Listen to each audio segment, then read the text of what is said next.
ሜክሲኮ በተኩስ ተናወጠች። አውቶቡሶች በጎዳናዎች ላይ ተቃጠሉ። አየር ማረፊያዎች ተዘግተዋል። ታጣቂዎች መንገዶችን ዘግተዋል። ነዋሪዎች በፍርሃት ተሸብረዋል። ሁሉም በአንድ ሰው መሞት ምክንያት ነው። ፕሬዝዳንት አይደለም የሞተው፣ ወይም አንድ ታላቅ ጄኔራል አይደለም። የዚህ ሁሉ ምክንያት የአንድ አደገኛ እጽ አዘዋዋሪ ቡድን መሪ መሞት ነው። ስሙ ኔሜሲዮ ኦሴጌራ ሰርቫንቴስ ይባላል። ዓለም የሚያውቀው ኤል ሜንቾ በሚል መጠሪያው ነው። እናም በፈረንጆቹ የካቲት 22 2026 ለዓመታት ሲታደን ከቆየ በኋላ በመጨረሻም ተገደለም። ከዚያ በኋላ ሰላም አልነበረም፣ ጦርነት ነበር። ኤል ሜንቾ ኃያል ሆኖ አልተወለደም። እንዲያውም ድሃ ሆኖ ነው የተወለደው። በ1966 በምዕራብ ሜክሲኮ በሚገኝ የገጠር መንደር ውስጥ ነበር የተወለደው። ገንዘብ የለውም፣ እድለኛም አልነበረም። እንደ ብዙ ወጣቶች ሥራ ፍለጋ ከሜክሲኮ ወደ ዩናይትድ ስቴትስ ተሻገረም። ሥራ ከማግኘቱ ይልቅ ወንጀል አገኘው። በ1990ዎቹም በካሊፎርኒያ በሄሮይን ዝውውር ተይዞ ታሰረም። ለዓመታት በእስር ቤት አሳልፏል። ሲፈታ ወደ ሜክሲኮ ተባረረም። ከተባረረ በኋላም ከወንጀል ከመራቅ ይልቅ ጠልቆ ገባበት። እጽ ድንበሮችን አቋርጦም እንዴት እንደሚንቀሳቀስ ተማረም። ካርቴሎች ወይም የእጽ አዘዋሪ ቡድኖች እንዴት እንደሚሰሩም አጠናም። አንድ ሕግን በሚገባ ተረድቷል። ስልጣን እጅግ ለጨቋኞች ነው። ኤል ሜንቾም ጨካኝ ነበርም። በ2000ዎቹ መጀመሪያ ላይ አዲስ የእጽ አዘዋሪ ቡድን እንዲመሰረት ረድቷል። የእጽ አዘዋሪ ቡድኑም የጃሊስኮ አዲስ ትውልድ ቡድን ወይም ሲጄኤንጂ የእጽ አዘዋሪ ቡድን ተብሎ ይጠራል። ይህ ቡድን በሽሽግና በምስጢር ከመንቀሳቀስ ይልቅ በተደራጀ መልኩ የተዋቀረናም ፊት ለፊት የሚፋለም ነው። የዚህ ቡድን አባላት አይደበቁም። በወታደራዊ ደረጃ ጥራት ያላቸውን የጦር መሳሪያዎች ታጥቀዋል። የሮኬት ማስወንጨፊያዎች፣ የጦር ተሽከርካሪዎችና ከባድ መድፍ ባለቤት ናቸው። ሲጄኤንጂ የእጽ አዘዋሪ ቡድኑ ተቀናቃኝ የእጽ ነጋዴዎችን ተዋግተዋል። የመንግስት ኃይሎችን በቀጥታ ተዋግተዋል። ሁሉም ከተሞች የጦርነት ቀጠናዎች እስኪሆኑ ተፋልመዋል። ትምህርት ቤቶች ተዘግተዋል። ቤተሰቦች በቤት ውስጥ ተደብቀዋል። በየዕለቱ ተኩስ የተለመደ ሆኗል።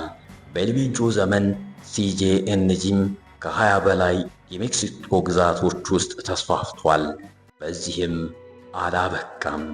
ይህ ቡድን ወደ ዩናይትድ ስቴትስ የፌንታኒል ዋና አቅራቢዎች አንዱ ሆነም።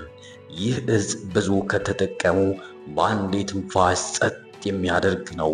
ለማምረትም ሆነ ለማጓጓዝ ከኮኬንና ሄሮይን በጣም ቀላልና ርካሽ ነው። የአሜሪካ መንግስት ኤል ሜንቾን ለጠቆመም የ15 ሚሊዮን ዶላር ሽልማት ለመስጠት ማስታወቂያ አውጥቶ ነበር። ይህ ሽልማትም በእጽ አዘዋዋሪ ቡድን መሪዎች ታሪክ ከፍተኛው ገንዘብ ነው። ነገር ግን ኤል ሜንቾ መንፈስ ሆኖ ቀረም። ለዓመታት ባለስልጣናት፣ መንግስታት በተለይም አሜሪካና የሜክሲኮ ልዩ ወታደሮች ያሳድዱት ነበር። በዚህም ታማኝ ሌተናንቶቹን ይዘውበታል። የመድኃኒት መቀመሚያ ላቦራቶሪዎቹን አውድመዋል። የፋይናንስ አውታረ መረቦችን ተከታትለውታል። የስልክ ጥሪዎቹንም እንዲሁ ጠልፈዋል። ነገር ግን ኤል ሜንቾ በሚጠጉት ቁጥር እንደ ጉም ብን ብሎ ይጠፋል። በተራራ ምሽጎች ውስጥ ይደበቃል። ደኖችና ዋሻዎች ውስጥ ሆኖ ይከታተላቸዋል። ለእርሱ ለመሞት ፈቃደኛ በሆኑ ታማኝ ታጣቂዎች ተከቦም ደህንነታቸው በተጠበቀ ቤቶች ያሳልፋል። ለአንዳንዶች እሱ ወንጀለኛ ነበር፣ ለሌሎች እሱ ገዢ መንግስታቸው ነበር። በአንዳንድ ከተሞች ሲጄኤንጂ የእጽ አዘዋዋሪ ቡድኑ ገንዘብና ጥበቃ ሰጥቷል። ነገር ግን ከእያንዳንዱ የልግስና ተግባር በስተጀርባም ስጋት ነበርም። ከተሞች ከመንግስትና መሪዎች በላይ እሱን ያከብሩታል፣ ይፈሩታል። ግን በየካቲት 2026 መጨረሻ አካባቢ የሆነ ነገር ተከሰተም። ለዓመታት ሲያሳድዱት የነበሩ የሜክሲኮ ልዩ ኃይሎች ከአሜሪካ ዲኢኤ ጋር በመተባበር ኤልሜንቾን ያዙት። የተያዘውም በከባድ የጦር ሰራዊት ጥቃት ምክንያት አይደለም፣ በአንድ ስህተት ምክንያት። ሁሉም ኃይለኛ ሰዎች የራሳቸው ድክመት አለባቸው።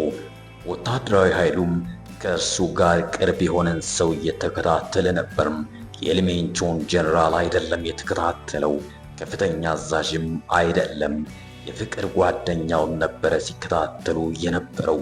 ኤልሜንቾ የፍቅር አጋሩን በአንድ ደህንነቱ በተጠበቀ ቦታ አገኛት። ሆኖም ወታደራዊ ኃይሎቹ በታልፓ አቅራቢያ ወደሚገኝ ደህንነቱ የተጠበቀ ቤት በጃሊስኮ ተራራ ውስጥ በሚታወቅ የካርቴል ምሽግ እንደነበሩ የክትትል መሳሪያቸው መርቷቸዋል። በዚህ ጊዜ እንደሚይዙት እርግጠኛ ነበሩ። ምንም አይነት ጥርጣሬ አልነበረበትም። ከኋላው በቅርቡ ሞቱ መደገሱን ልብ አላለም። ምክንያቱም በዚህ ደካማ ጎኑ ይመጣል ብሎም በጭራሽ አላሰበም። የካቲት 22 2026 ፀሐይ ከመውጣቷ በፊት የሜክሲኮ ልዩ ኃይሎች ንብረቱን ከበቡት። ለአፍታ ጸጥታ ሰፈንም። ከዚያም የተኩስ ድምፅ ፈነዳ። የካርቴል እጽ አዘዋሪ ታጣቂዎች በከፍተኛ ኃይል ባላቸው ጠመንጃዎች ተኩስ ከፈቱም። ምናልባትም የሮኬት ማስወንጨፊያዎችም ጭምር። ወታደሮቹም ወደፊት ገፉም። ጥይቶች ግድግዳዎችን እየቀደዱ ነው። አየሩ በጭስ ተሞልቷል። በተራሮች ላይ ፍንዳታዎች አስተጋቡም። ኤልሜንቾ ከጠባቂዎቹ ጋር ወደ ጫካው ለማምለጥ ሞከረም። ነገር ግን በዚህ ጊዜ ለማምለጥ የቀረ ቦታ አልነበረም። በተኩስ ውጊያው ክፉኛ ቆስሏል። በመጨረሻም በወታደሮች በሕይወት ተያዘም። በሄሊኮፕተር ይዘው ለድንገተኛ ሕክምናም ወደ ሜክሲኮ ሲቲ ተወሰደም። ለዓመታት ሳይያዝ የቆየው ኤልሜንቾም ሆስፒታል ከመድረሱ በፊት ሞተም።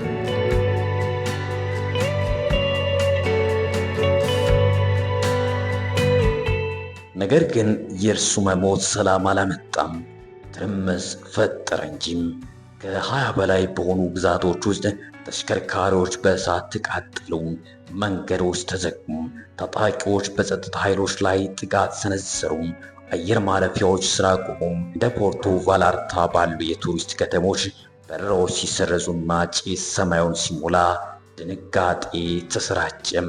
በበቀል እርምጃው በደርዘን የሚቆጠሩ ሰዎች ሞቱ። የኤልሜንቾ ታማኝ ሰዎች እጅ አልሰጡም። እንዲህ ሲሉም መልእክት እየላኩ ነበር። ንጉሥ ምናልባት ሊጠፋ ይችላል፣ ነገር ግን ግዛቱ አሁንም አለም። ባለስልጣናት ታሪካዊ ድል ብለው ጠርቶታል። በዘመናዊ ታሪክ ውስጥ ካሉ እጅግ ኃይለኛ የእጽ አዘዋዋሪዎች ውስጥ አንዱ በመጨረሻ ተሸንፏል። ነገር ግን ባለሙያዎች ከኤልሜንቾ ሞት በኋላ ስላለው አደገኛ ነገር አስጠንቅቀዋል። የካርቴል መሪ ሲወድቅ አንጃዎች ይዋጋሉ። እናም ወንጀለኞች ለቁጥጥር ሲጣሉ ሲቪሊያኖች ይሰቃያሉ። ኤልሜንቾ ጠፍቷል፣ ነገር ግን ሲጄኤንጂ አሁንም አለ።